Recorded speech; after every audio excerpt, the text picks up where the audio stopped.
Je suis doublement heureuse quand je reçois une grande dame dans le plateau d'Info 7. Ce dimanche, nous avons le réel plaisir et vraiment l'honneur de recevoir l'ambassadeur représentante personnelle du chef de l'État à la francophonie, Madame Isabelle, mon Dieu, je n'ai pas massacré son nom tout de même, Michak. Voilà. Machik, que je l'écrive, Machik Tchombe. Avec elle, nous allons décortiquer un peu les temps forts de l'actualité de cette semaine, mais nous allons commencer d'abord par mettre l'accent sur la francophonie. Madame, vous êtes ambassadeur, représentante personnelle du chef de l'État à la francophonie, mais une internaute m'a dit de vous poser la question. Nous sommes le deuxième pays francophone du monde, mais comment on ne parvient pas à avoir la tête de cette organisation? Comment c'est allé au Rwanda, qui est un pays qui a presque dénigré, moi je ne mâche pas mes mots, dénigré le français, qui a opté l'anglais comme langue officielle.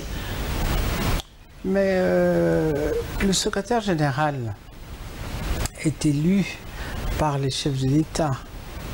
Et il faut qu'un État présente un candidat. Il se trouve que la RDC n'a pas présenté de candidat l'année dernière. Donc le président du Rwanda a bien fait son marketing et il a pu convaincre la France.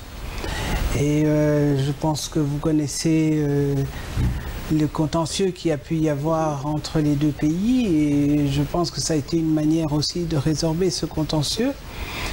Et étant donné que le président du Rwanda était aussi le président de l'Union africaine, donc ça lui a permis au fond de rassembler ses pairs et de poser la candidature.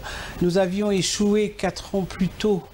L'Afrique avait échoué 4 ans plus tôt parce que, comme vous le savez... Il y avait la canadienne, pardon. Oui, mais comme vous le savez, ce poste-là revient pratiquement de droit à l'Afrique, étant donné que ce sont les Africains les plus nombreux, que ce sont les Africains qui sont les pères de la francophonie. Donc il y a une loi non écrite qui voulait et qui veut que ce soit l'Afrique qui soit à la tête de la francophonie. Mais pourquoi la RDC ne veut pas présenter de candidat? Qu'est-ce qui manque? On n'a pas de...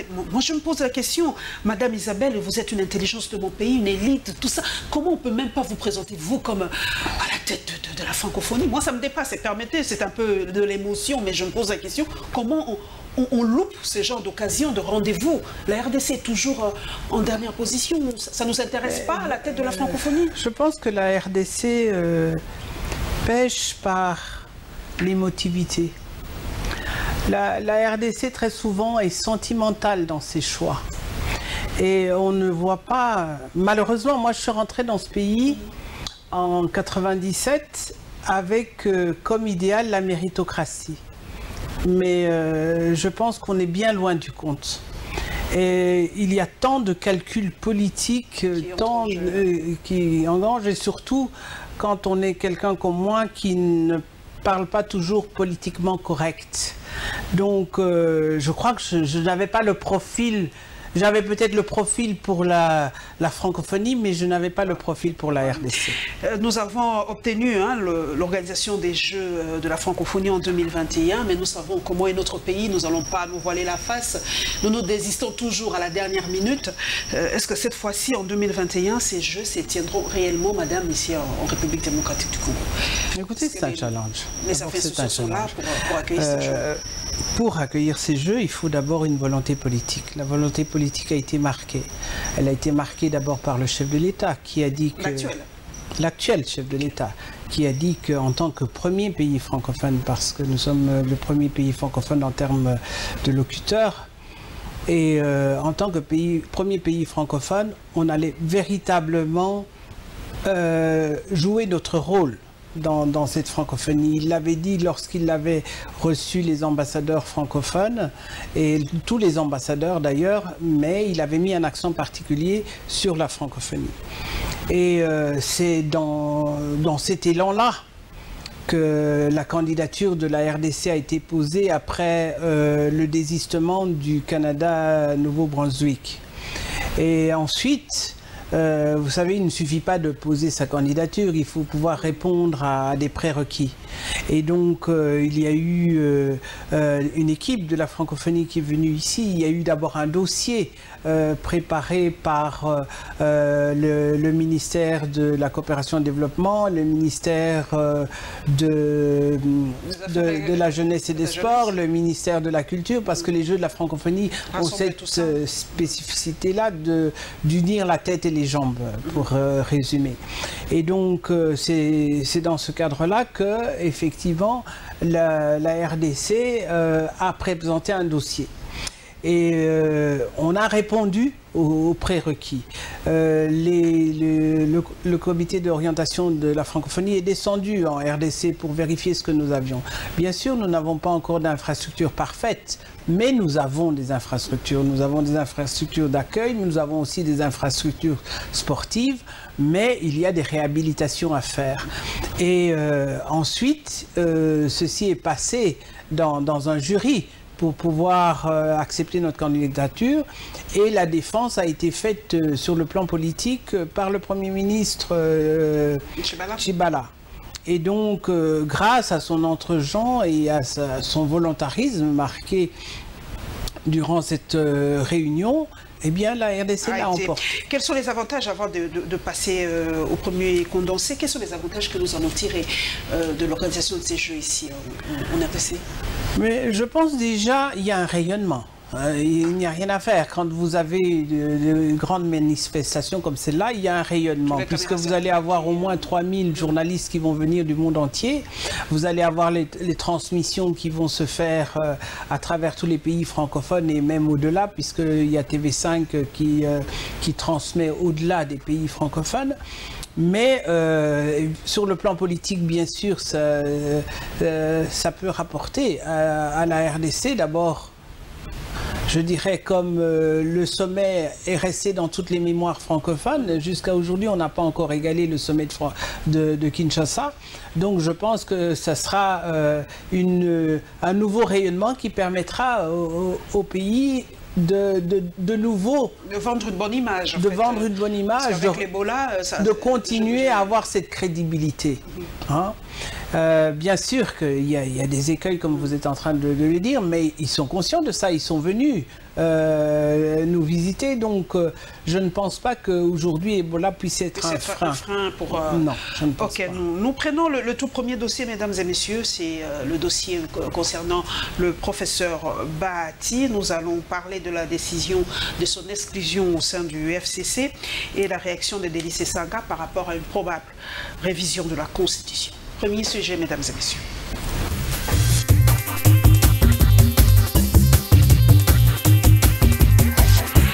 Dans les communiqués rendus publics après ces retrouvailles, la plateforme de l'ancien président de la RDC, Joseph Kabila, a formulé deux exigences. D'abord, la tenue du scrutin en vue de la mise en place du nouvel exécutif du Sénat. Un bureau qui sera composé presque à 100% de membres du FCC au regard du ticket présenté par le 21 partis de la coalition. En dehors du rapporteur adjoint, poste à pourvoir, tous les 6 autres seront occupés par le membre du FCC, dont Alexis Tambwe Mwamba, qui présidera aux destinées de l'institution s'il est élu. Le cas de Modeste Bahati a été aussi analysé par la conférence des présidents après avoir examiné tout ce qu'il a posé comme acte. Les participants à cette réunion ont décidé de le radier de façon formelle du FCC et de la majorité. La conférence a à notre sommet les gouverneurs, vice-gouverneurs et tous ceux qui ont des mandats publics sous le label Alliance des forces démocratiques du Congo et alliés, de clarifier leur position en ayant 7 jours. Vous avez ici proposé des réformes. Je les soutiens. Et je les soutiens totalement. Il faut avoir le droit de dire notre modèle démocratique aujourd'hui est en crise. Il est en crise, qu'il a besoin de réformes fortes. Et face à ces réformes, il faut rester ferme sur certaines lignes. Les acquis, nous n'allons pas les annoncer. Les acquis pour lesquels nous sommes battus, pour lesquels on a été gazés, on ne va jamais les annoncer.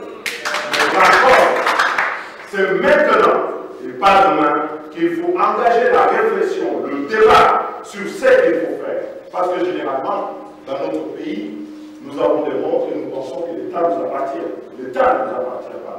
On se réveille à la veille des élections pour faire des réformes importantes. Angola avait proposé la loi électorale en juillet 2012. On n'a pu l'examiner qu'en 2015, parce que justement, nous pensons que l'État nous a. Comme en 2015 et 2018, pour que se pérennise à la fois dans notre pays, sa démocratie, son peuple, l'État, nous avons vaincu les velléités de rupture de ce consensus à partir de 2015 avec la lutte contre la révision de la Constitution sur la durée et le nombre de mandats du président de la République et son élection, je dis bien, au suffrage universel direct. Cet acquis-là, nous devons le considérer comme étape irréversible.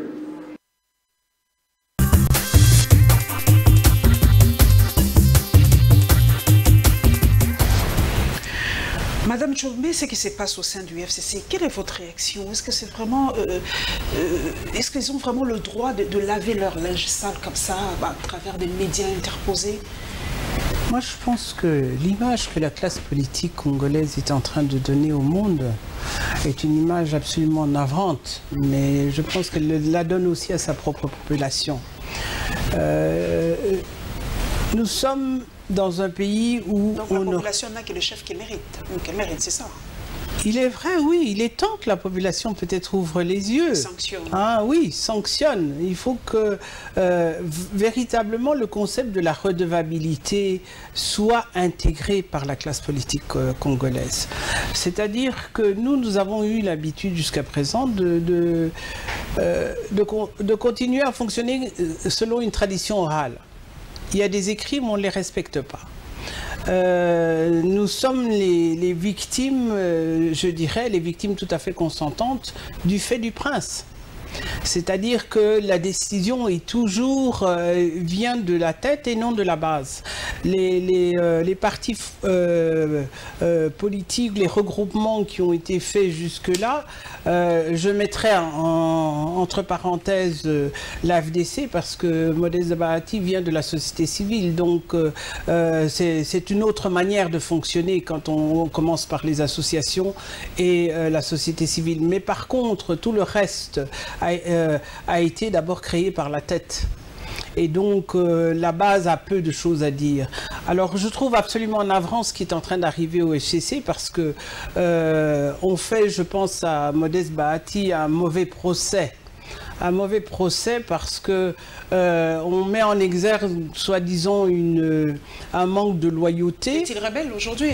Peut-il être considéré comme rebelle ou a-t-il dit non à l'autorité, de leur autorité morale, si je me permets? Moi, je pense que quand on représente 1 250 000 personnes, on doit quand même avoir voix au chapitre.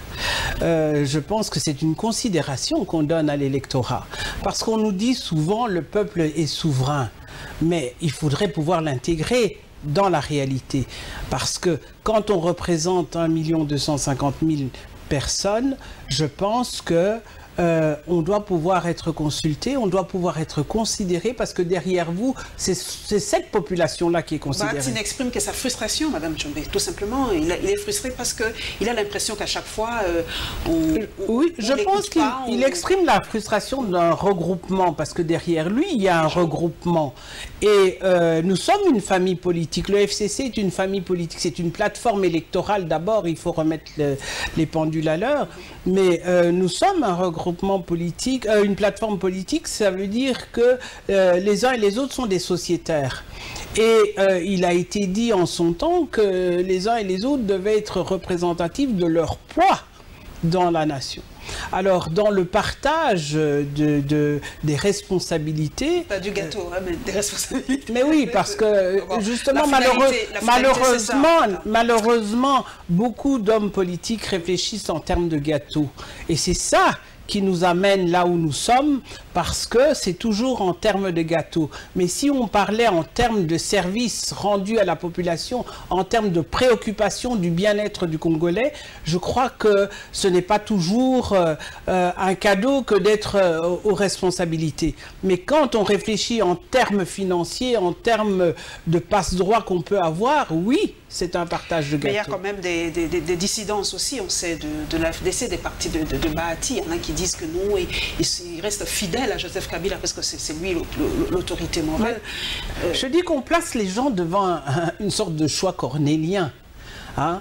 Mais comme je vous disais, les gens oublient que la tradition orale est là, mais il y a les écrits.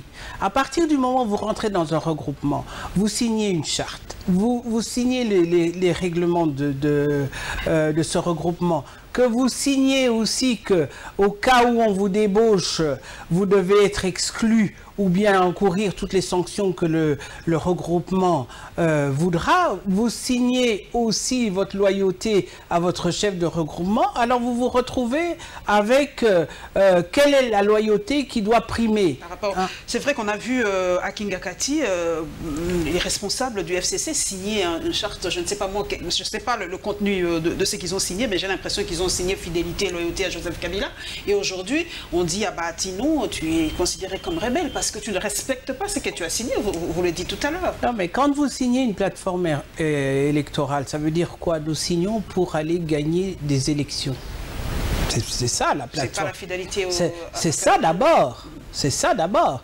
Nous rentrons dans une plateforme pour gagner les élections. Nous faisons confiance à la tête, mais nous entrons dans cette plateforme pour gagner les élections.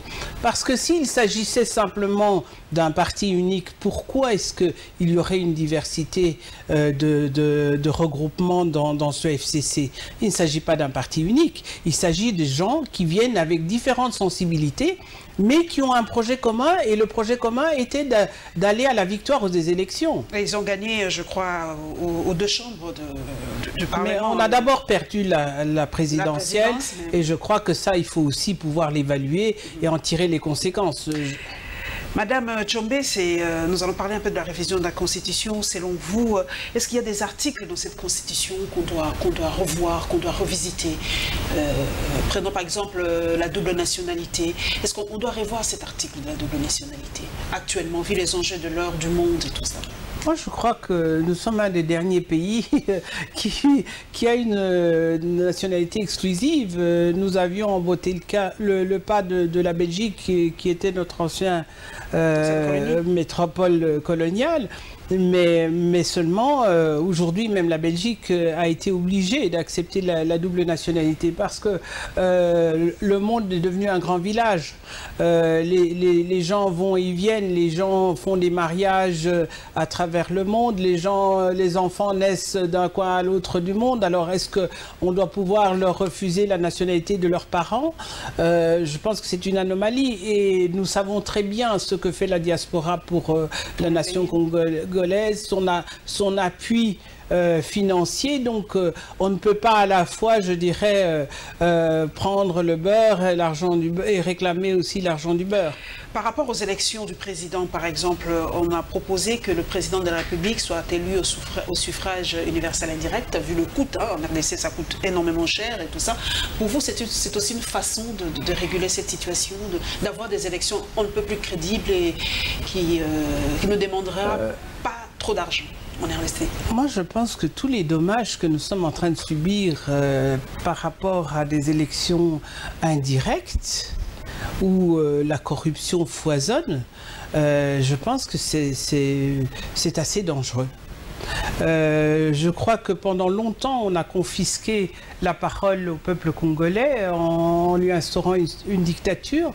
Et je crois que le fait de pouvoir choisir celui qui est à la tête de son pays est important. C'est un acquis, il ne faudrait pas que nous rentrions en arrière, parce qu'on nous donne des raisons financières, mais on nous parle toujours de ce pays qui est riche, on nous parle toujours de ces détournements qui sont en milliards, on les a chiffrés en milliards. Donc si nous avions une gestion plus saine, nous pourrions élire notre président tous les 5 ans. Sans problème. Deuxième sujet, mesdames et messieurs, c'est la tournée du président de la République. Il est allé visiter cette semaine les chantiers à travers la ville de Kinshasa, ces fameux sauts de mouton. Il voulait lui-même palper du doigt les réalités sur les terrains. Voilà, l'accent a été vraiment mis aussi par le ministre provincial des Infrastructures par rapport aux travaux dans la ville de Kinshasa.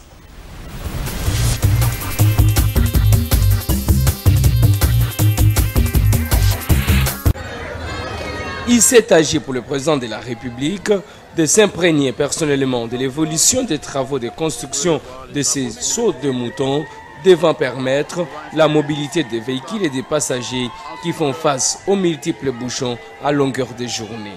Félix Tshisekedi a suivi les explications des ingénieurs de l'Office de voirie et de drainage au point de se rassurer sur l'aboutissement heureux de ces projets. Cependant, le premier citoyen congolais a préconisé quelques solutions pour réguler la circulation en attendant la fin des travaux.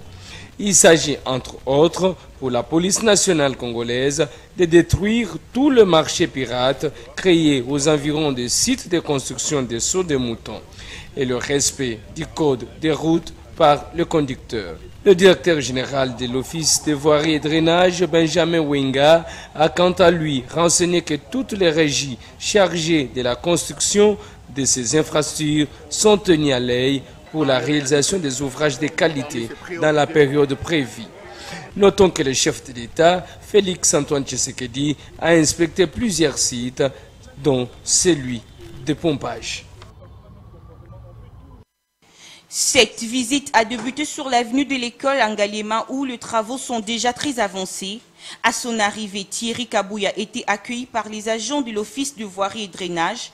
Il a échangé avec le superviseur de l'OVD avant de poursuivre sa tournée. Le ministre des Infrastructures et Travaux publics, qui accompagnait la bourgmestre de la commune de Ngaliema, s'est rendu ensuite à Kintsuka Pompage où un saut de mouton est en construction. La tournée s'est clôturée sur les avenues Kutuma Ndombe et Tourisme. Thierry Kabouya s'est félicité du déroulement des travaux. Mes impressions sont telles que j'ai vu que les chantiers sont en train vraiment d'avancer.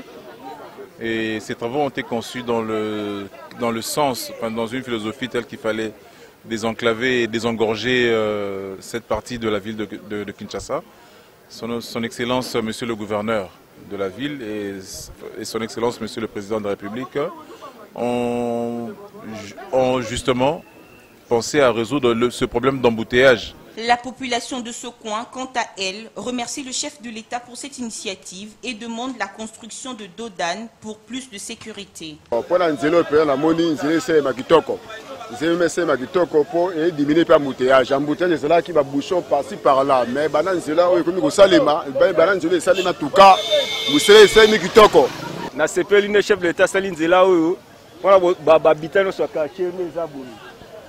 Ce qu'on embouteillage ici, on a pompage, tous en a kimi, tout va prendre tous en onini. Faut pas savoir sur deux danes.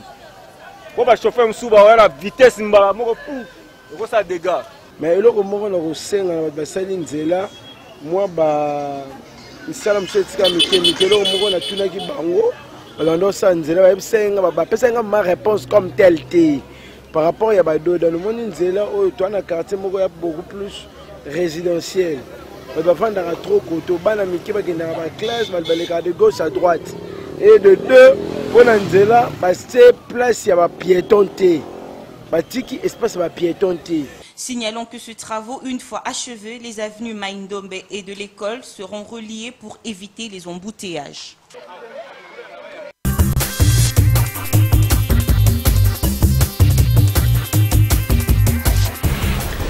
Madame Tchombé, nous avons vu le chef de l'État descendre lui-même sur le terrain.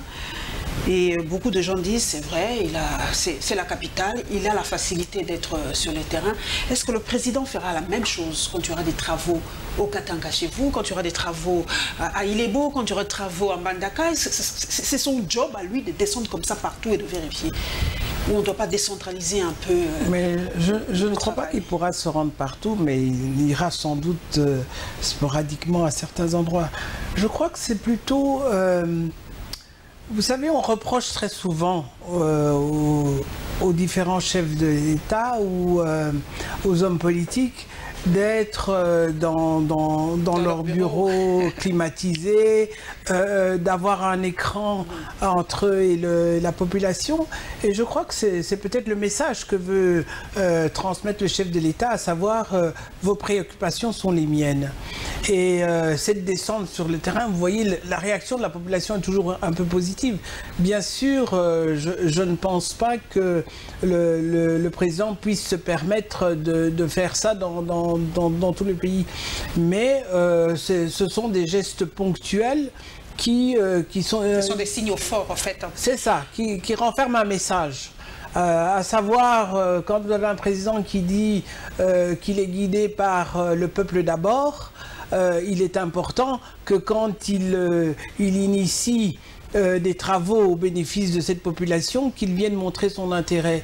Je crois que c'est sa façon à lui de communiquer avec sa population. Ces sauts de mouton, madame, c'est vrai, est-ce que selon vous, vous n'êtes peut-être pas experte en infrastructure en route, est-ce que ça va vraiment réellement désengorger la ville de Kinshasa? Puisque j'ai reçu quelqu'un dans une émission, dans une autre émission, qui nous a dit non, la priorité devait être donnée aux routes secondaires. Il fallait d'abord arranger les routes secondaires, il y en a plein dans la ville de Kinshasa, et ensuite s'attaquer aux grandes artères, parce que là on a l'impression que à un moment, on se rappelle, dans la ville de Kinshasa, on avait élargi les routes, mais cela n'a pas empêché les embouteillages.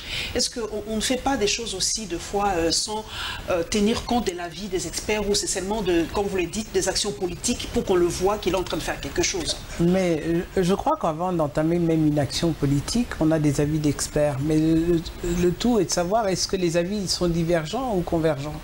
Et donc à partir du moment où vous avez des avis divergents, vous devez faire un choix. Mais bon, moi je ne suis pas experte. Mais ce que je sais, on doit peut-être soigner la cause avant de soigner les effets. La cause, c'est l'anarchie. C'est l'anarchie, à savoir que nous sommes dans un pays où le volant est censé être à gauche. Mais il y a il y a des voitures qui ont des volants à droite. Et vous savez très bien, il suffit de pianoter sur Internet, les voitures à volant à droite coûtent très peu de choses. Et ça permet aux gens d'importer des quantités de voitures. Il y a des grands boinades de ce pays qui ont amené des tas de petites voitures, des ketch qui servent de travaux, de taxi. Donc vous comprenez bien que si il y avait une discipline là-dedans, je crois qu'il y aurait déjà un grand problème qui serait résolu sur les routes de Kinshasa et d'ailleurs. Donc les sauts de moutons, est-ce que ce sera seulement pour la ville de Kinshasa? J'ai l'impression. Est-ce qu'on va l'élargir? Est-ce que vous avez déjà ouï dire qu'on peut l'élargir dans les grandes villes de la République? Je n'ai pas entendu qu'on allait élargir, mais en tout cas, je suis allé au Katanga il y a quelque temps. À Lubumbashi, pas de travaux de sauts de moutons. Il n'y a pas de travaux de sauts de moutons et c'est l'enfer. Je veux dire que toutes les routes sont encombrées. Kinshasa, c'est encore les grandes artères, mais à Lubumbashi, toutes les routes sont encombrées. Donc, des endroits où vous preniez 10 minutes pour arriver au centre-ville en venant du Bel-Air, aujourd'hui, vous prenez pratiquement 1 heure. Donc, vous devez prendre soi-disant des raccourcis pour essayer d'éviter les embouteillages, mais vous trouvez des embouteillages partout. Partout, donc c'est vraiment un fléau. C'est un fléau, mais je pense que lorsqu'on aura un gouvernement, le ministère des Transports devra prendre ce problème à bras-le-corps. Surtout, je dirais, la régulation routière, parce que quand vous voyez le parc automobile du pays aujourd'hui, l'anarchie qui règne est navrante. Nous allons continuer parce que vous avez mis l'accent sur la sûreté du gouvernement. Donc nous allons prendre déjà la réaction de l'UDPS qui parle de sabotage, qui est des mauvaises gens qui veulent saboter le programme du chef de l'État. Et nous allons parler aussi de Sylvain Mutombo qui est parmi les dissidents d'un grand parti, le RDT.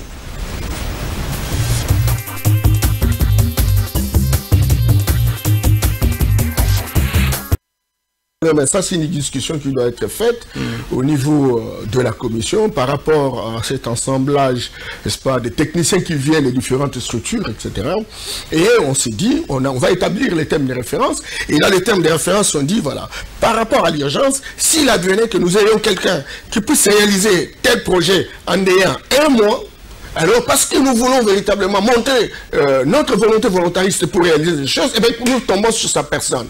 Alors maintenant, si nous disons que nous faisons, c'est pas un contrat par adjudication et que cela va nous prendre véritablement du temps, alors au moins, là, nous avons la possibilité de tomber sur quelqu'un et on lui donne le marché. Mais écoutez, si on lui donne le marché, il y a des gens, des hommes et des femmes qui sont organisés pour suivre ce qu'il fait. Et moi, je voudrais demander aux Kinois, aux Congolais de faire confiance au président Félix Tshisekedi. On peut tout l'accuser, sauf la magouille. Il est président de la République, il peut avoir des moyens minimums pour vivre, mais je ne vois pas tout ce qu'il dit. Remettre en question son honneur, sa dignité pour tomber dans la barbarie hémorragique. Et ce que je sais, c'est qu'un chef ou un homme doit avoir une ceinture pour porter son pantalon. Et vous savez que quand la ceinture n'est pas dans le pantalon tombe et le chef devient nu. Généralement, la ceinture pour un chef, ce sont ses collaborateurs. Il faut que les collaborateurs aient la même vision, aient la même philosophie, aient la même, le même comportement, la même attitude que le chef. Lorsque les collaborateurs ne veulent pas s'engager dans la vision du chef, le pantalon va tomber et la nudité ne sera pas celle véritablement des collaborateurs, ça sera celle du chef. Et lorsqu'on est en nu, il sera dans la triste obligation parfois de se débarrasser des uns des autres, qu'il trouvera être obstacle par rapport à la dynamique qu'il voudrait mettre en place. Il est anormal qu'il y a 1500 logements prévus, préfabriqués. Qui devait être fait à Kinshasa, à Bukavu. Et jusque-là, ça n'a pas encore commencé. Oui. Je voudrais savoir quels sont les thèmes de référence. C'est combien de temps on a donné aux messieurs. Parce que généralement, lorsqu'il y a de gros programmes, de gros projets comme ça, on ne donne pas n'importe qui. On donne à un investisseur qui a aussi ses propres moyens, qui peut même commencer le travail avec ses propres moyens et on va lui financer après. Et ça fait partie véritablement des éléments d'évaluation pour savoir qui peut faire quoi. On dit non, cet monsieur-là, il a l'argent, regardez son compte, il a des moyens, lui peut faire le travail. À ce moment-là, il peut nous rassurer. C'est cela. Mais alors, si on va prendre quelqu'un qui n'a pas le moyen et qui va entendre véritablement que le gouvernement puisse sortir ses moyens pour qu'il commence le travail, ça devient un danger public. Le maire coordonnateur national du Rassemblement des démocrates et tshisekédistes, et je ne peux même pas souffrir parce qu'il y a quelqu'un qui s'est réveillé à gauche et à droite. À celui-là, je rappelle que nous sommes dans un État démocratique. Nous allons le soumettre au mécanisme ou à l'exercice de la justice qui peut réguler tous ces bruits qui se drament à travers les médias, à travers les réseaux YouTube, que Sylvain Mutombo serait destitué de la coordination du RDT. Le RDT m'a donné le pouvoir comme coordonnateur national. Le RDT m'a donné le pouvoir comme président du bureau politique du RDT. Et tous mes collaborateurs sont derrière moi. Et je ne sais même pas où s'est tenue cette réunion-là de ma destitution. Je continue à diriger toute la République et l'RDT est dans 26 provinces. Et nous annonçons d'ici peu, la presse va être avec nous pour nous accompagner au dépôt de la plainte contre tous ces délinquants qu'on n'a jamais vus au RDT, qui sont déjà d'ailleurs chassés et exclus à cause des manœuvres mesquins connues de tout le monde.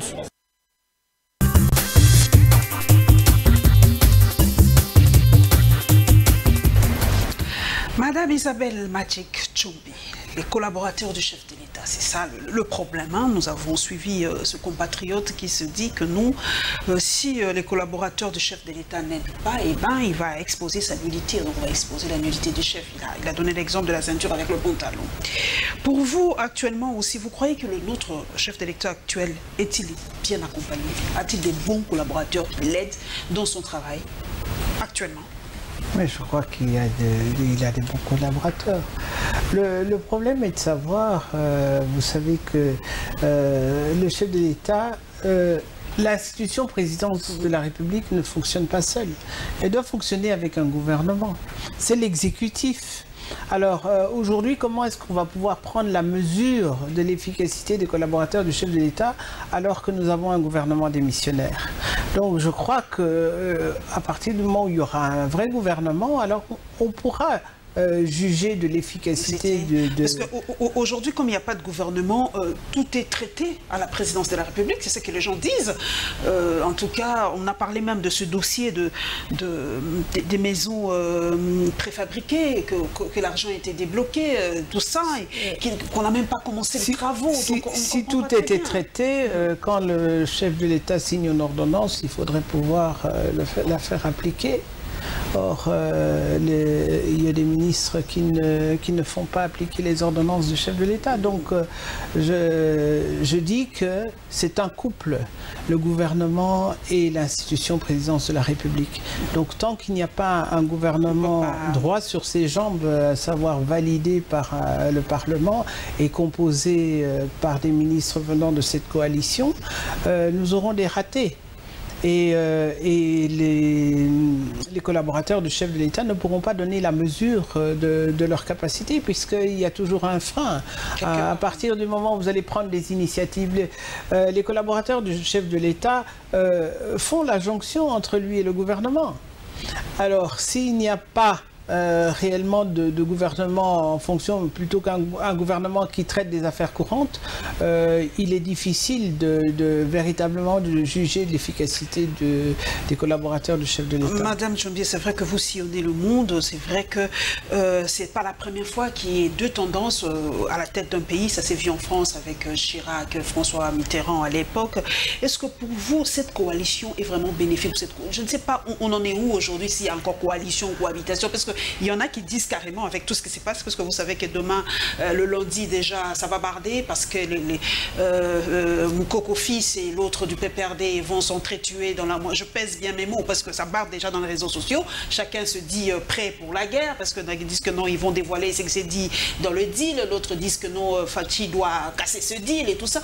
Pour vous, doit-on continuer avec cette coalition, Madame Tchombié, ou doit-on carrément opter pour la cohabitation, parce que ça fait 7 mois. Nous avons entré dans le 8e mois aujourd'hui qu'il n'y a pas de gouvernement. Qu'est-ce qui se passe dans ce... Mais pour qu'il y ait eu le gouvernement Matata, ça avait pris 6 mois quand même. 6 mois. Oui, c'est-à-dire que le Congo a l'habitude des lenteurs. Non, on ne peut pas continuer comme ça, madame. Ah non, je ne dis pas que j'applaudis des deux mains, mais je dis que ce sont des pratiques dans notre pays. Et la pratique devient de plus en plus aiguë, justement parce que aujourd'hui, nous sommes face à une coalition.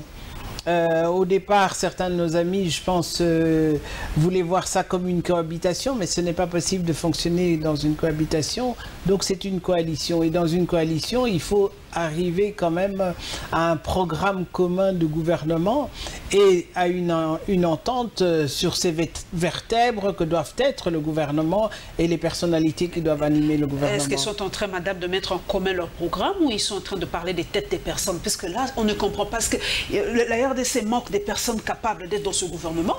Parce que ça fait, c'est vrai que vous avez dit avec Matata, ça fait 6 mois, on comprend, mais on ne comprend pas aujourd'hui avec un nouveau chef de l'État. Nous croyons qu'il y avait un autre esprit, notre élan, un nouveau souffle qui allait venir en RDC. Je crois que s'il avait les coudées franches, ce serait fait. Mais il se trouve qu'il est obligé de s'astreindre à un dialogue parce qu'il s'agit d'une coalition. Si le président de la République avait la majorité au Parlement, je crois que le problème ne se poserait pas. Mais aujourd'hui, il a des contraintes. Et il faut de la bonne volonté de part et d'autre, je dirais. Il faut de la bonne volonté. Il faut d'abord que les uns et les autres puissent réaliser que nous avons changé. C'est un nouveau système qui arrive. Nous avons changé. Le président lui-même avait dit qu'il allait déblonner les systèmes. Nous avons un nouveau chef de l'État. Donc, c'est une politique nouvelle qui doit se faire. Alors, vous savez très bien que nos politiques, d'une manière générale, et l'être humain s'accrochent sur des acquis. Malheureusement, dans notre cas, dans le cas congolais, il s'agit plutôt d'acquis personnels. Alors, c'est un peu ça qui freine. Je crois que le chef de l'État voudrait renouveler aussi le personnel politique, parce que je crois que quand la nation vous élit, demande un changement, elle voudrait aussi un changement d'animateur. Alors, je crois que ça pose quand même certaines difficultés, et il faut qu'ils arrivent à planir ça. Je crois qu'on doit prendre sur soi, parce que il y a péril en la demeure. On doit prendre sur soi parce que c'est l'avenir de 80 millions de personnes qui est en jeu, donc on doit pouvoir aussi se dépasser. C'est vrai, est-ce que vous avez suivi, Madame Isabelle Machik Tchombe, les propos de Fils Moukoko et de l'autre du PPRD, que j'ai oublié les noms. Chacun, en tout cas, aujourd'hui, se braque. Fils Moukoko dit que Félix Tshisekedi doit casser ce deal, et l'autre dit que non, sinon ils vont dévoiler le contenu de ces deals. Alors, qu'est-ce que vous proposez à ces deux? Parce que moi, je les appelle vraiment des extrémistes. Ce sont vraiment les deux extrémistes qui, malheureusement, sont aussi des leaders d'opinion d'une certaine mesure. Et beaucoup des jeunes les suivent aujourd'hui. Est-ce que nous allons vers une confrontation par rapport à ces... Je crois que déjà, mettre ce genre de débat sur la place publique démontre quand même que nous n'avons pas affaire à des hommes d'État. C'est important, c'est une responsabilité. Je pense que quand on a 80 millions de personnes, et vous voyez, vous avez évoqué, que ce soit sur le plan sanitaire, il y a le plan sécuritaire, simplement le mieux vivre de cette population. Je crois qu'il est temps que les hommes politiques soient en empathie avec cette population et de la compassion pour cette population congolaise. Alors, quand on est en train de se batailler comme ça sur la place publique, d'amener à la confrontation, si demain il y a confrontation, qui seront les grands perdants? Mais c'est le peuple congolais qui sera le grand perdant. Alors, je crois qu'il faut raison garder. Bien sûr qu'il y a péril en la demeure, il faut se bousculer, il faut se dépasser, il faut que les choses avancent, mais moi je ne suis pas partisan des va-t-en-guerre. Il y a des va-t-en-guerre dans chaque camp, mais je pense que c'est pour leurs propres intérêts. Parce que souvent on dit aussi c'est celui qui crie au loup qui a la vedette. Vous avez mis l'accent, Madame, que le président de la République n'a pas la majorité au sein de l'Assemblée nationale, et beaucoup d'ailleurs pensent carrément qu'il doit dissoudre cette Assemblée nationale pour qu'il ait un peu les coups des franches, pour qu'il essaie en tout cas de faire passer sa politique, parce que là, avec la sortie du gouvernement qui bloque, est-ce que pour vous c'est une des pistes de solution, la dissolution de l'Assemblée nationale? Moi, je pense que ça devrait être la dernière extrémité. Parce que vous avez vu le temps qu'il nous a pris pour faire des élections. Vous avez vu tout ce qui est arrivé pendant ces élections. Vous avez vu les conséquences de ces élections. Je crois qu'on a besoin de travailler. Et comme je vous disais, si les hommes politiques deviennent véritablement des hommes d'État, eh bien, on doit pouvoir travailler ensemble. Nous sommes un pays où on est habitué à dialoguer éternellement. Reprenez notre histoire. Notre histoire, depuis 60, à chaque fois nous avons eu des conférences, des rencontres, des dialogues, des concertations, etc. Donc il nous en faut maintenant? Non, nous n'avons pas besoin de dialogue. Aujourd'hui, je dis, aujourd'hui, il faut partir du concret. Le concret, c'est qu'on a un nouveau président de la République. Le concret, c'est que nous avons fait une coalition. Que ce soit le FCC avec le président de la République, donc l'UDPS, on fait une coalition. Donc, il faut prendre ses responsabilités par rapport à cette coalition. Et qui tire les ficelles? Qui est responsable de ce blocage? Parce que les indices que nous avons ouï dire que le président de la République exigerait 3 noms pour chaque ministère, et que l'ex-président Kabila ne veut pas de ça, et chacun campe sur ses positions. Qui est responsable de cette situation à la fin, Madame Tchombe? Non, moi j'ai l'impression que ça c'est plutôt l'arbre qui cache la forêt. Parce que 3 noms, ça existait à l'époque de Gizenga, on a aussi donné 3 noms et ça n'a pas posé problème. Je pense que à partir du moment où vous avez un chef de l'État, il doit avoir aussi un pouvoir discrétionnaire. Donc il doit pouvoir aussi choisir. Bien sûr, dans la coalition, c'est normal, vous êtes partie prenante, vous pouvez présenter vos champions, si j'ose m'exprimer ainsi, mais il doit pouvoir aussi avoir un pouvoir discrétionnaire, parce que ces gens-là font partie de son équipe. C'est avec eux qu'il va devoir travailler au quotidien. Et il faut qu'il y ait confiance. Sans confiance, on ne peut aller nulle part. part. La présence, en tout cas remarquée de Kabila dans l'espace politique congolais aujourd'hui, madame, pose aussi problème parce que l'on sait que quand un chef de l'État quitte le pouvoir, il doit quand même avoir un temps de répit, être un peu absent, hein, je me le permets, de la politique immédiate. Aujourd'hui, on a l'impression que Kabila est trop présent. Il a fait 18 ans, mais il est encore trop présent. Aujourd'hui, Obama est parti, il fait des conférences, il voyage, il est ailleurs. La politique américaine aujourd'hui est sous l'administration Trump à 100%. Mais aujourd'hui, on sent une ombre de Kabila encore très très présente dans l'espace politique actuel de la RDC. La République démocratique du Congo n'est pas les États-Unis.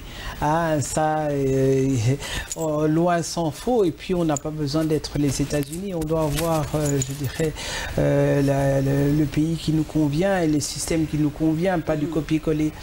Mais je pense que si le président Kabila, d'abord, la Constitution lui donne un rôle. Il sera sénateur à vie. Donc, il ne sera pas absent de l'échiquier politique congolais.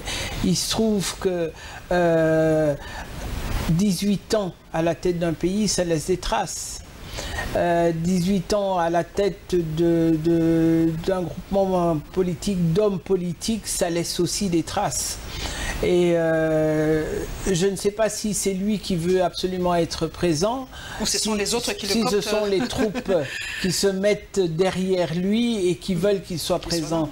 Parce que je crois qu'il y en a beaucoup qui prétendent toujours que le président a dit, le président a pensé. Ce sont eux les porte-voix du chef de l'État, mais on n'est pas toujours sûr que l'ancien chef de l'État utilise réellement ces porte-voix-là. Ces canaux-là pour s'exprimer. Absolument.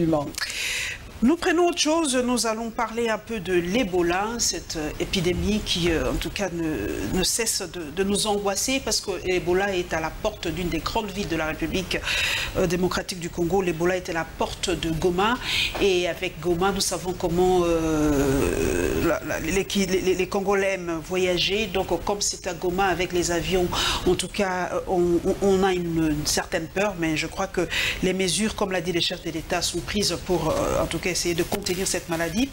Et la visite du président de la JICA, de la coopération, une des institutions de la coopération japonaise à l'INPP, l'Institut national des préparations professionnelles.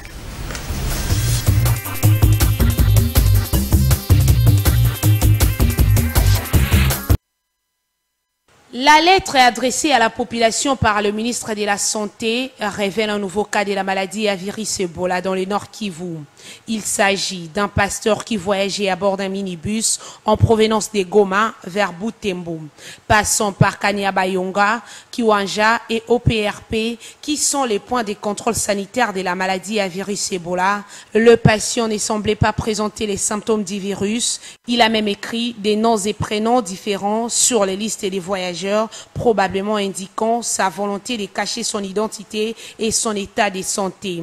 Il s'y est signalé par ailleurs que ses premiers symptômes sont apparus le 9 juillet alors qu'il était à Butembo. Le pasteur était même suivi par un infirmier jusqu'à son départ en bus pour Goma le 19 juillet pour les soins, mais il n'était pas prêt pour les traitements. À savoir que dès son arrivée ce dimanche 14 juillet à Goma, il s'était directement rendu dans un centre de santé pour les traitements. Aussitôt reconnus, les médecins et infirmiers ont immédiatement alerté les équipes des ripostes à Goma qui l'ont transféré au centre de traitement Ebola où les résultats du test et laboratoire sont positifs. À noter qu'après cette confirmation, le ministre de la Santé a appelé la population au calme car le cas est déjà isolé. Ici, à l'Institut national de préparation professionnelle, le numéro 1 de la JICA a eu une séance de travail avec l'ADG de l'INPP, Maurice Chikouya. Des discussions axées essentiellement sur la coopération entre les deux institutions qui, du reste, est au beau fixe avec de perspectives meilleures pour l'avenir. L'on notera aussi la visite guidée sous la conduite de l'ADG de l'INPP. Maurice Chikouya peut s'éventer des réalisations de son institut.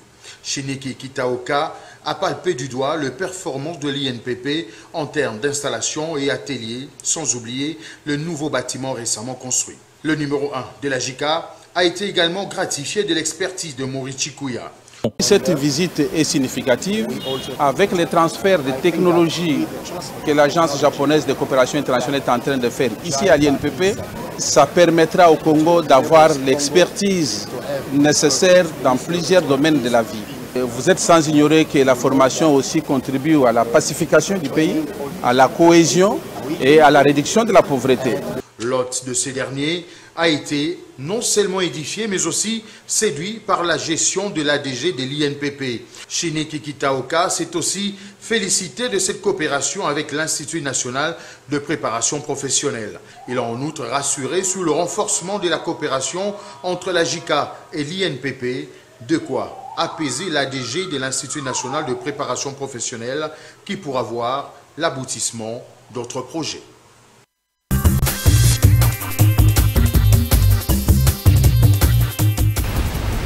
Madame Isabelle Tchoumbé, ce n'est pas la première fois que nous avons l'Ebola en République démocratique du Congo, mais cette fois-ci, ça n'a fait que trop durer. Hein.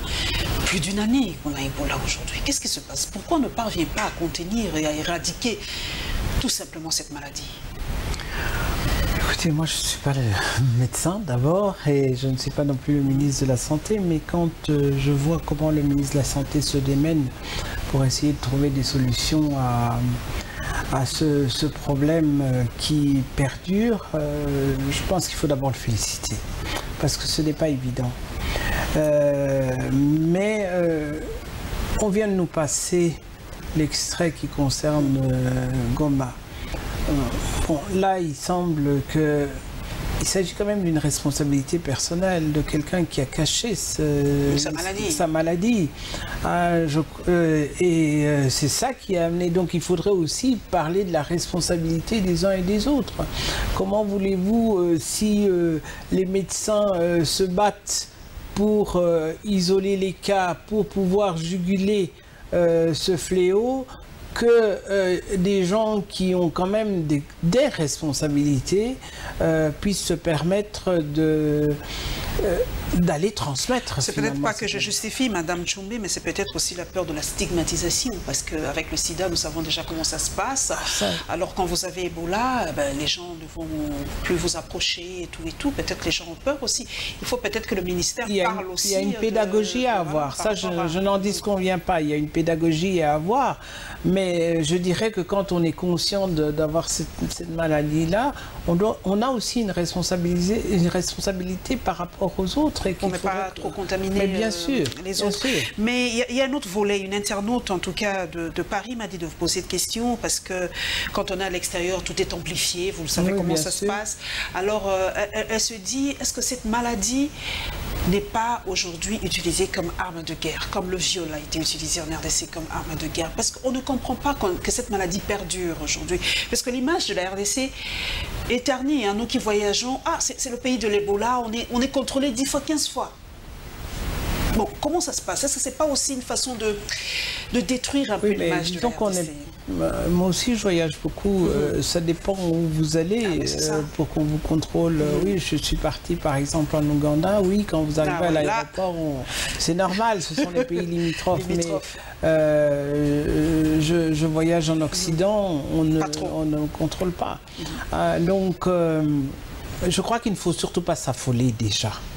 Il faut faire confiance aussi, je pense à nos dirigeants, il faut faire confiance au chef de l'État qui met tout son poids justement pour pouvoir aider le ministre de la Santé et le corps médical à juguler cette maladie. Mais il faut, comme vous le dites, beaucoup de pédagogie auprès du public, que le public soit sain ou malade. Il faut beaucoup de pédagogie pour que chacun prenne ses responsabilités. On n'est pas trop incendié parce qu'en fait, c'est une maladie qu'on ne peut pas vaincre seul. Donc, c'est un travail d'équipe. Et dans l'équipe, il y a aussi les patients. Et donc, c'est absolument important de pouvoir travailler de concert. Et cette fois-ci, on a fait appel, en tout cas au professeur Muyembe, avec 6 autres experts, pour essayer vraiment de combattre cette maladie. Mais nous allons aussi à l'INPP. Pour vous, l'INPP joue quel rôle la formation ici en République démocratique du Congo. Je crois la seule, hein, là, ici, de préparer comme ça professionnellement les Congolais. Heureusement, je dirais qu'il y a l'INPP.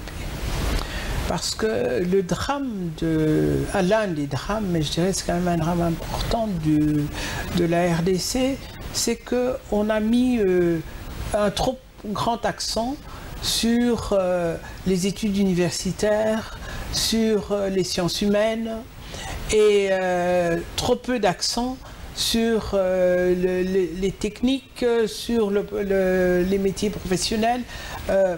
Or, c'est ça qui tient l'économie d'une nation. Quand vous voyez un pays comme la Suisse, bien sûr qu'il y a des universitaires, mais la Suisse, la richesse de la Suisse est basée sur les ouvriers spécialisés, les gens qui sont formés techniquement, professionnellement, des apprentissages. Les apprentissages sont très importants en Suisse.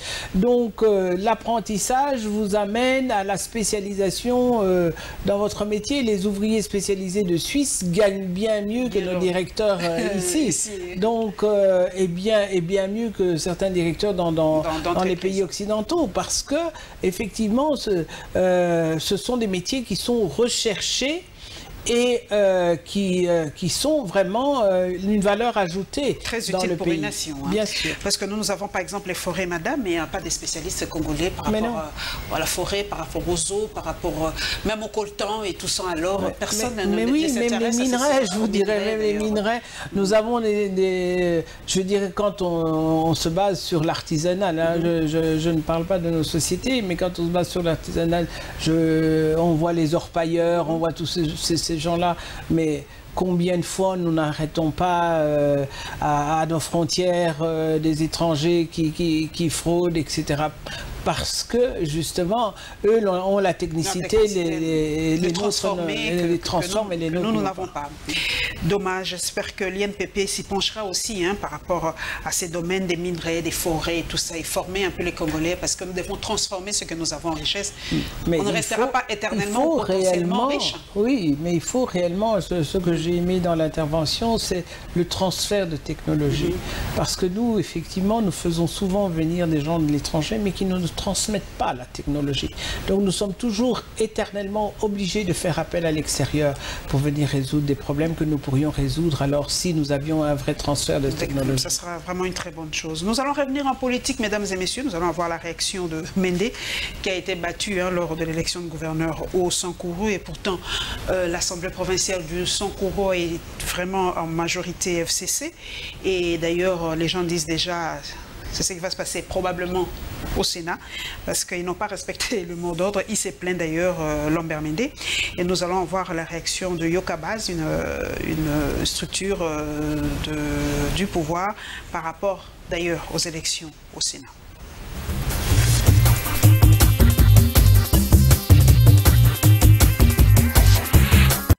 Prenons acte. Sans avoir un seul député, ce parti vient de se payer une province, nous prenons acte. Je ne pense pas que je ferai même appel, bien qu'il y a eu beaucoup d'irrégularités. Nous prenons le constat de cela. Je descends vers l'Odja, ma circonscription, pour remercier mes électeurs pour l'élection à la députation nationale. Et puis, je remonte à Kinshasa reprendre ma place à l'Assemblée nationale. Est-ce que vous vous êtes senti trahi et abandonné par le FCC? Bon, il y a sûrement des gens du FCC qui ont joué, parce que cette province a 22 députés du FCC. Et c'est pas normal qu'un parti qui n'a aucun député puisse prendre la province. C'est qu'il y a des députés du FCC qui a pris la décision de trahir leur famille politique. Est-ce un revers pour vous, être battu par un membre? C'est pas parce que quelqu'un trahit que c'est la fin de la carrière de quelqu'un. Ça n'a aucun sens. C'est parce qu'il y a des petits traîtres qui mettent fin à une carrière politique. Pas du tout. Une marche de soutien aux actions de Félix Tshisekedi En même temps, une occasion pour exprimer le besoin pressant du changement qui passe par un choix judiciaire des animateurs au sein des institutions du pays. Pour l'association politique Yokabaz, il est malaisé de négocier les ministères qui reviennent de droit au chef de l'État. Nous, Yokabaz, disons non au partage et concession de ministères de souveraineté propres aux garants de bon fonctionnement des institutions, M. Antoine Félix Chilombo, le président de la République. Notamment les ministères de la Justice, que nous voulons être administrés par un fils scientifiquement mature, intègre et évalueur irréprochable émanant surtout de l'IDPS. Pour ne citer que le professeur André Mbata. Nous saluons à cet effet la présence remarquable de M. Augustin Kabouya, le secrétaire général de l'IDPS, aux assises de ces fameuses négociations, à qui nous réitérons notre soutien et demandons au groupe tout entier de claquer la porte au cas où le FCC voudrait toujours nuire notre leadership afin que les peuples, nous puissions nous prendre en charge. Au sujet de la mise en place du bureau définitif du Sénat, Yokabaz dit non au ticket du FCC. Disons non à la candidature de M. Alexis Tambwe Mwamba à la présidence du Sénat et pensons que le mariage FCC-Cash constitue un véritable cauchemar qu'il faut écarter le plus tôt possible. Cette marche pacifique par le groupe de Jonathan Mouini sonne un premier avertissement. Le président national de la structure a annoncé des actions de grande envergure au cas où le Front commun pour le Congo persisterait dans ses choix. La marche de Yokabaz de ce samedi 20 juillet 2019 est partie de la permanence de l'UDPS à Limete pour chuter à Lingwala devant le palais du peuple.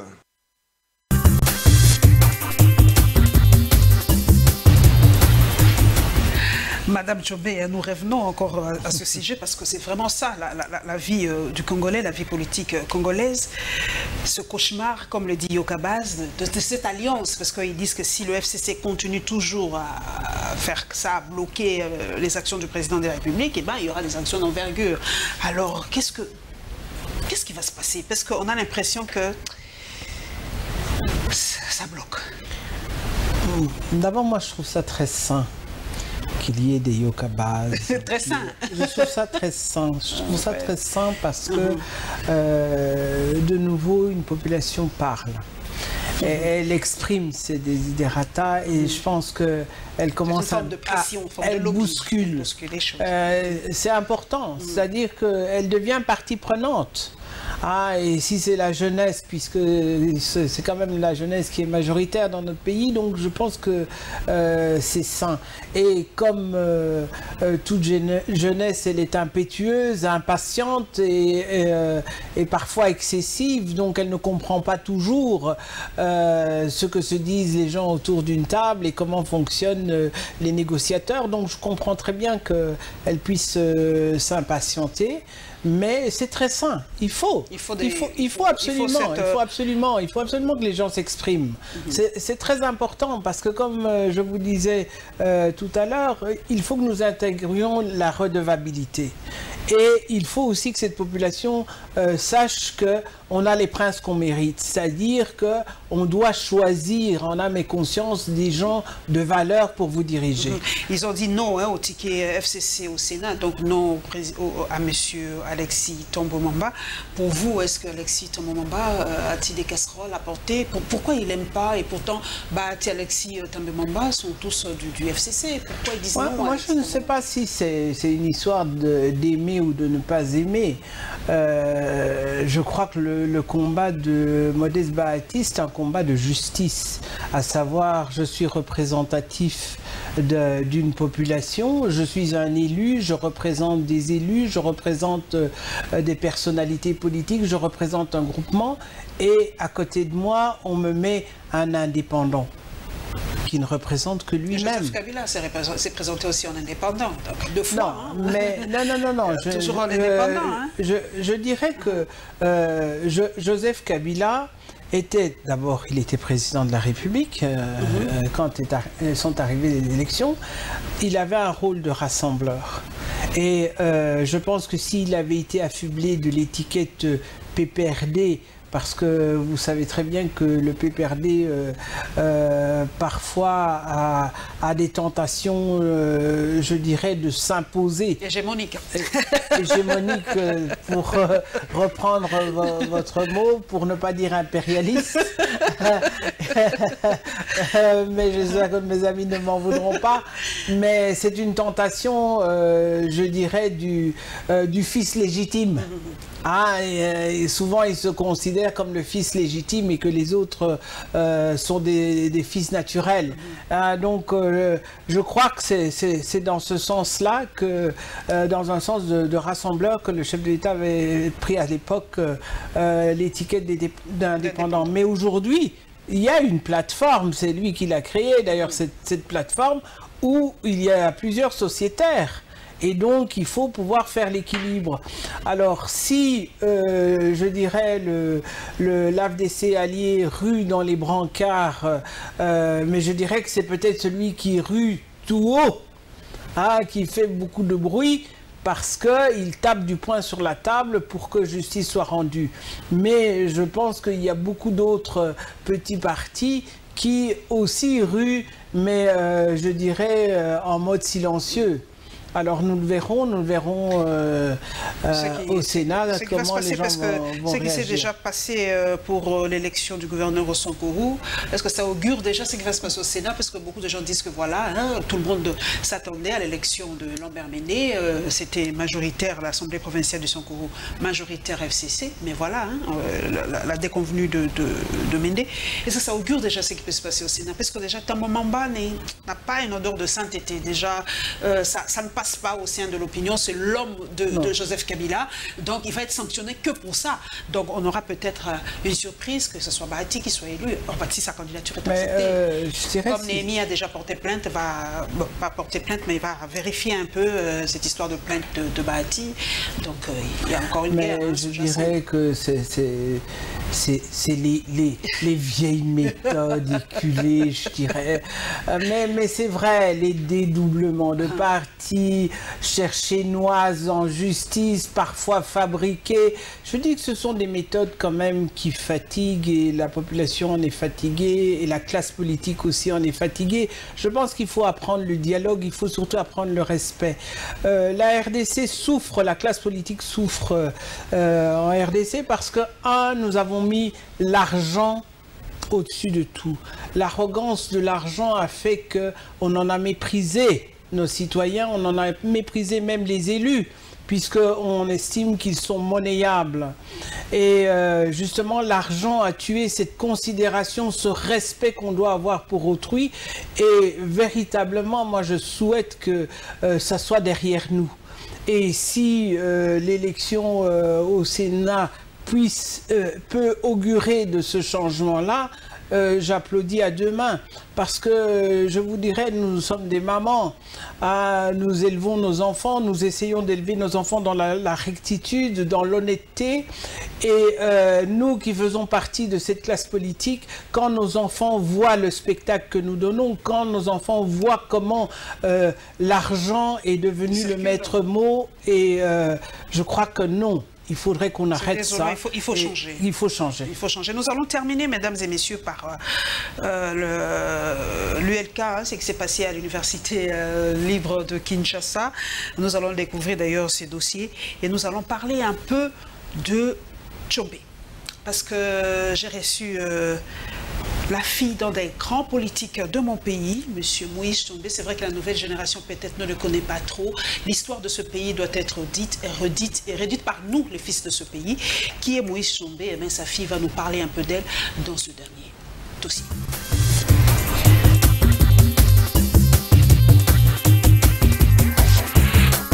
La salle professeur Jacques Epengambois a abrité la série de défense en première session. Kirafiki Victor a été le premier à ouvrir le bal. Évaluation de la MONUSCO entre l'option du départ ou de maintien des contingents, c'est le titre de son travail de fin de cycle. Pourquoi ce choix? L'étudiant répond. Nous avons choisi ce sujet, pourquoi? Parce que nous avons constaté qu'il y a plusieurs controverses. Nous avons, dans notre travail de mémoire, éclairé l'opinion publique afin que l'on connaisse d'abord quels sont les objectifs de la MONUSCO. Et sur base de l'objectif de la MONUSCO, nous pouvons arriver à faire un bilan, à évaluer si c'était avec succès ou alors le résultat a été mitigé. Le travail de mémoire est à la bibliothèque de l'Université libre de Kinshasa. Ils peuvent aller là-bas, plusieurs chercheurs, et même j'encourage aussi certains dirigeants dans le gouvernement, les hommes dans le monde politique, ils peuvent aller se renseigner. Membre du jury, le professeur Ongangue n'a pas manqué d'adresser ses félicitations aux étudiants qui défendent leurs travaux en première session. Beaucoup d'encouragement et de félicitations pour les étudiants qui défendent en première session, parce que beaucoup viennent en deuxième session. Donc si on fait la moyenne, c'est généralement 10% des bons étudiants. Bon, je ne dis pas que les autres sont mauvais, mais ceux qui viennent en première session vont être collés. Par contre, ceux qui viennent à la deuxième session, il n'y a pas de collation pour eux. Le travail de Rafiki Victor, désormais dans la bibliothèque de l'Université libre de Kinshasa. Ras-le-bol, disent les activistes de la dynamique des mouvements citoyens, 7 mois après l'élection du président de la République démocratique du Congo, toujours pas de gouvernement. Voilà la raison de cette marche des colères. C'est la place Mandela qui a été choisie comme point de ralliement, direction l'hôtel du gouvernement. Félix Tshisekedi, il y a de cela aujourd'hui plus ou moins 7 mois depuis qu'il est élu. Je me rappelle dernièrement, le chef de l'État, avant de faire son voyage, je ne sais pas, sur Namibie ou quel pays, aurait promis qu'il devrait y avoir gouvernement d'ici une semaine. Alors ce gouvernement n'est toujours pas sorti. Alors nous sommes sans ignorer, vous et moi, que le FCC et Cash ne se sont pas encore mis d'accord. Il y a maintenant les intérêts égoïstes qui priment. Or le peuple souffre. Nous sommes ce peuple, nous sommes indignés. Voilà pourquoi nous sommes descendus sur la rue, mettre le chef de l'État devant ses responsabilités, qu'il prenne la décision parce que c'est le peuple qui est victime. Pour ces activistes, leur état enregistré dans l'information du gouvernement est causé par l'allié FCC. Ils invitent cependant l'actuel président de la République, Félix-Antoine Tshisekedi, d'user de ses prérogatives en tant que garant de la nation pour doter la République d'un nouveau gouvernement. Les discussions jusque-là, ça ne donne pas des résultats escomptés. Alors nous allons entendre jusqu'où. Les discussions, il semblerait que de l'autre côté c'est le FCC qui bloque, de l'autre côté c'est le Cash qui bloque. Non, nous demandons au président de la République d'user de tout le pouvoir constitutionnel et de nous sortir un gouvernement digne de son nom, parce que nous n'allons pas attendre les caprices de FCC. Et vous savez, aujourd'hui nous sommes tolérants. Le FCC normalement n'a pas droit au chapitre à ce gouvernement. La dynamique de mouvement citoyen ne pense pas baisser les bras, il projette d'autres activités du genre. L'objectif est de pousser les politiques à aplanir leurs divergences et doter les pays de nouveaux animateurs au sein du gouvernement.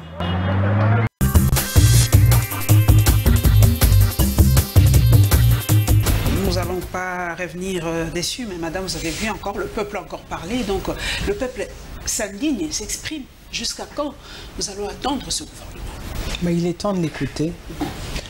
Franchement, je crois qu'il a raison.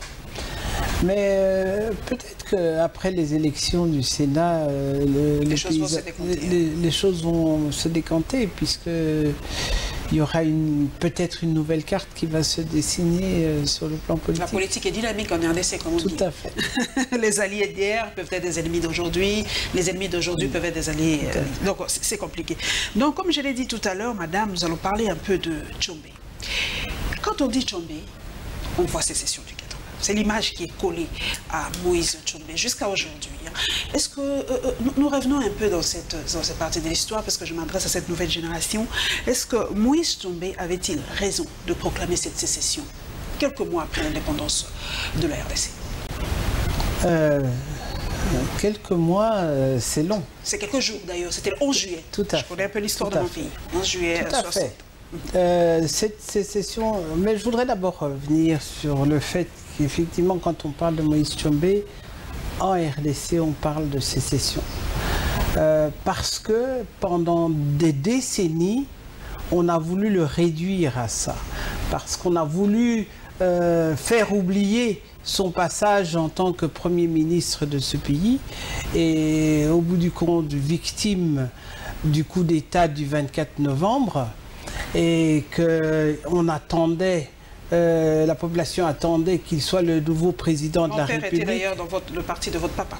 Il était le président de l'Assemblée nationale. Tout à fait. Étienne Tshisekedi était du parti de Moïse Tshombe. Donc on a voulu occulter toute cette partie-là, et parce que Mobutu s'est approprié l'épithète de pacificateur, de rassembleur, etc. Alors que Moïse Tshombe est revenu en 64, quand le pays était à feu à sang, il était morcelé, il y avait la rébellion partout, et on est allé le rechercher. Il n'est pas revenu tout seul, on est allé le rechercher, et il avait fait des négociations, et d'ailleurs, dans une de ces négociations, il avait mis comme condition il fallait libérer Gizenga. Et donc, il est revenu, il a pacifié ce pays. C'est pas Mobutu qui a pacifié le pays? Absolument pas. Wow, l'histoire a été galvaudée, tout à fait, mais c'est pour ça qu'il fallait absolument effacer l'image du pacificateur de ce pays, parce que toutes les rébellions de 64 ont été résorbées, et c'est pour ça qu'il a pu après faire une constitution, la constitution de la Deuxième République qui n'a jamais été appliquée, la constitution de Louabourg qui a été faite en 64. La constitution de Louabourg en 64. En 64, que la population a entériné par référendum, et suite à ça, il y a eu les élections, et votre père est devenu président de l'Assemblée. Tshombe était Premier ministre à l'époque, et Kasavubu n'a pas voulu le reconduire parce qu'il savait que quelques mois plus tard, il allait devenir président de la République, parce qu'il l'avait même battu dans son propre fief au Bas-Congo. Et je crois que ça, le président Kasavubu n'avait pas apprécié. Et on dit que ce Kasavubu qui a tendu la perche presque à Mobutu pour faire ce coup d'État en 65. Parce qu'il n'est pas si, permettez-moi, mais c'est l'histoire, mais il n'est pas si sain qu'on le croit. C'est la politique, il y avait trop de coups bas aussi vers les années 60. Mais je crois qu'il faut voir le contexte. Quand Moïse Tshombe revient en 64, on se souvient d'une sécession. Et on a des calculs, parce qu'on sait que cet homme-là a une armée qui est en Angola. Et cette armée-là, c'est celle des tigres, qu'on a appelé les tigres, les ex-gendarmes katangais, etc. Et il avait beaucoup d'argent, j'ai ouï dire qu'il avait amassé beaucoup d'argent pendant la sécession, qu'il y avait une monnaie il n'avait pas amassé beaucoup d'argent. Attendez. Même dans des documentaires, il avait amassé une fortune remettez les choses dans leur contexte. Moïse Tshombe est le fils du premier millionnaire de la RDC, millionnaire dans les années 30. Ça je ne savais pas. Ah oui. On l'appelait, quand vous voyez, on a vu dans la commission Lumumba en Belgique, quand ils s'envoyaient les téléx, les Belges s'envoyaient les téléx à l'époque où justement ils voulaient amener Lumumba à Lubumbashi, on l'appelait le juif. Pourquoi? Parce qu'il était richissime. Donc il n'a pas fait de la politique pour s'enrichir, au contraire la politique l'a appauvri. Puisqu'il ne pouvait plus s'occuper de ses affaires. Donc là aussi, il faut remettre les pendules. Tout a été galvaudé, puisque c'est que nous avons appris, c'est pas ça. Les pendules à l'heure.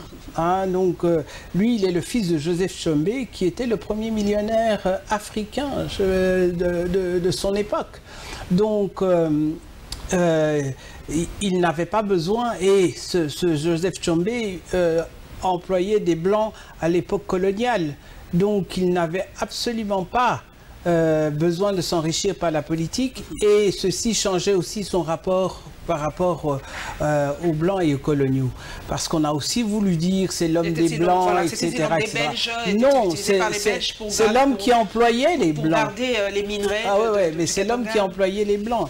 Alors pour en revenir à cette sécession du 11 juillet, Vous savez que pour former le gouvernement, d'abord pour arriver, il était l'un des pères de l'indépendance, il était à la table ronde avec les autres. D'ailleurs, c'est lui qui a demandé que Lumumba puisse être libéré et se présente à l'indépendance, à la table ronde, parce qu'il était le président du Front commun.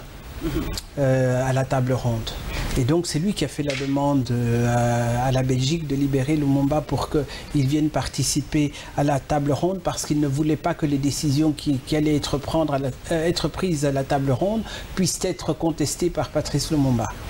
Et donc c'est comme ça qu'il a fait partie des pères de l'indépendance. Ils ont fait des accords, la CONACAT qu'il dirigeait a voté aussi pour que Lumumba devienne Premier ministre, mais il y avait des accords. Il y avait des accords. Les accords, Kasavubu allait devenir président de la République, Lumumba allait devenir Premier ministre, mais il devait composer un gouvernement, étant donné que je dirais que le pôle économique de la RDC était au Katanga, donc le Katanga demandait tout naturellement l'économie et les finances. Voilà. Alors qu'est-ce qu'on lui a donné? On lui a donné l'enseignement. Ouh là là, il n'était pas content. Les frustrations, ça n'a pas commencé pas content. Donc le 30 juin, le Katanga se retrouve avec l'enseignement. Donc Moïse Tshombe est à Kinshasa pour négocier pour que on remette le Katanga dans ses droits. Vous voyez que les frustrations... Madame Le Temps, vraiment, ça fait déjà 50 ans qu'il est parti. Moïse Tshombe, même les circonstances de sa mort sont assez floues. Il est enterré en Algérie, si je ne me trompe pas. Non, il est à Belgique. Il est enterré mais il était mort en Algérie. Il est mort en Algérie. Donc, il est enterré en Belgique actuellement. Mais est-ce qu'on ne peut pas rapatrier son corps? Parce qu'aujourd'hui, les grands fils de ce pays, qu'on le veuille ou pas, sont enterrés à l'extérieur. Moïse Tshombe, Mobutu Sese Seko, bon, Tshisekedi est revenu parce que son fils est président de la République, donc toutes les facilités étaient là. Est-ce que vous faites des démarches, Madame Tshombe, pour que le corps de Moïse Tshombe puisse regagner la terre de ses ancêtres, le Katanga ou la RDC, tout simplement? Ça fait plus de 20 ans aujourd'hui que je demande. J'écris, je vois les autorités pour demander le rapatriement de notre père. Les amis de Moïse Tshombe, les adeptes de Moïse Tshombe font la demande. Et nous avons échoué pendant toutes ces années. Il y a eu des concertations. Vous savez qu'on a demandé le rapatriement du corps de Mobutu comme de Moïse Tshombe. Le président de l'époque avait chargé le président de l'Assemblée et le président du Sénat de prendre langue avec la famille pour faire avancer le dossier. Eh bien, je dirais que la famille a usé ses talons et on n'a pas pu faire avancer ce dossier. Mais aujourd'hui, il y a un changement. Le président Tshisekedi, lorsqu'il a reçu la communauté katangaise, le Grand Katanga, il y a quelques mois, les fils du Katanga lui ont demandé le rapatriement de Moïse Tshombe et le président a promis qu'il allait le faire. Donc ça se fera incessamment, le retour de la dépouille de Moïse Tshombe, incessamment vers la RDC. En tout cas, c'est un objectif qui ne va plus traîner 20 ans. 50 ans déjà. Une toute dernière question, moi j'aime bien connaître l'histoire de mon pays. C'est qui Jason Sendwe? Est-ce qu'il a un poids politique ou c'était aussi un grand homme au Katanga, Jason Sendwe? Parce que j'entends beaucoup parler de lui. Jason Sendwe, c'est-à-dire les Katangais se sont réunis dans la CONACAT. Jason Sendwe n'ayant pas pu devenir président de la CONACAT, c'est Tshombe qui est devenu président. Il a fait une dissidence. Ah, ça n'a pas commencé aujourd'hui aussi. La Baloubakat, comme quoi l'histoire bégaye. Mais Jason, pour la petite histoire, Jason Sendwe était très lié à Moïse Tshombe. C'était des adversaires politiques, mais c'était des amis intimes. Et justement, quand il est revenu en 64, on avait assassiné Jason Sendwe pendant son absence, justement parce qu'on avait dit, vous nous avez fourvoyé avec l'État unitaire, et donc ses frères l'ont tué. Et ils l'ont mis dans une fosse commune. C'est Moïse Tshombe qui lui a redonné une sépulture digne en revenant. Merci. Et qui a assassiné votre père? Parce que c'était dans l'avion, moi j'ai ouï dire. Non, mon père a été assassiné dans sa résidence surveillée dans la banlieue d'Alger. Oh là là, moi je croyais que c'était dans l'avion. Mais c'était un crime qui avait été commandité par le pouvoir congolais. Et bon, il y a certains noms qui sont cités. Mais qui sont peut-être encore en vie. Et bien, on les dira peut-être 50 ans plus tard, quand on va déclassifier, comme on dit. Merci vraiment, Madame Isabelle Tchombé et Machik, d'être vraiment passée à la barre. C'est toujours pour moi un réel plaisir de recevoir une dame dans ce plateau. C'est tellement rare. Et donc, je vous jette vraiment des fleurs. Ça fait extrêmement plaisir. Merci donc à vous, chers téléspectateurs, et une pensée pieuse à notre collègue Olga Guiana. Ça fait exactement une année aujourd'hui qu'elle nous a quittés. En tout cas, gardons un bon souvenir d'elle. Les morts meurent quand on les oublie. Et nous, nous t'oublierons jamais à Congo Web, parce que tu étais une grande journaliste et très respectueuse des aînés, comme je l'ai posté et tout à l'heure. Merci à toute l'équipe technique, merci à tous mes followers dans les réseaux sociaux. Et nous nous retrouverons avec le même plaisir le dimanche prochain. Ciao.